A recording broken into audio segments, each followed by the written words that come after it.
কেহৰাজ অসমৰ নলা-নৰ্দমা, পথৰুৱা এলেকা, খেতিপথাৰ আৰু বাগিচাসমূহত সহজতে পোৱা কেহৰাজ হৈছে আয়ুৰ্বেদ অনুসৰি এবিধ বহুত মহত্বপূৰ্ণ বনৌষধি উদ্ভিদ। গাঁওসমূহত ব্লেকবোৰ্ড কলা কৰিবলৈ যিবিধ গছৰ পাত প্ৰয়োগ কৰা হয়, সেইবিধেই কেহৰাজ। দেশৰ বিভিন্ন অংশত ইয়াক ভৃংগীৰাজ নামেৰেও জনা যায়। ইয়াৰ বৈজ্ঞানিক নাম হৈছে এক্লিপ্টা প্ৰষ্ট্ৰাটা।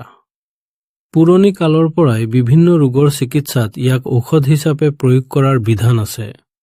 জানো আহক কেহৰাজৰ কেইটামান ঔষধীয় প্ৰয়োগ সম্পৰ্কে। কেহৰাজৰ সজীৱ পাতবোৰ পিহি প্ৰলেপ তৈয়াৰ কৰি তাত অলপমান দৈ মিহলাই 15 মিনিটৰ বাবে চুলিত লগালে চুলি সৰা সমস্যা নোহোৱা হয়।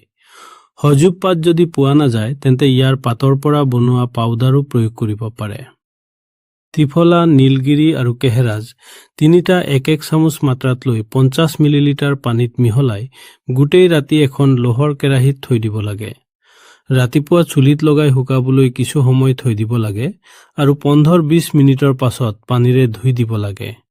তেনে কৰিলে চুলিৰ অকালপক্কতা ৰোধ কৰিব পাৰি। 3. কেহৰাজ পুডিটোৰ ৰস জণ্ডিছ ৰোগত খুবেই প্ৰভাৱশালী। সদায় আধা কাপ ইয়াৰ ৰস খালে এসপ্তাহৰ ভিতৰতে জণ্ডিছ ৰোগ নিৰাময় হয়।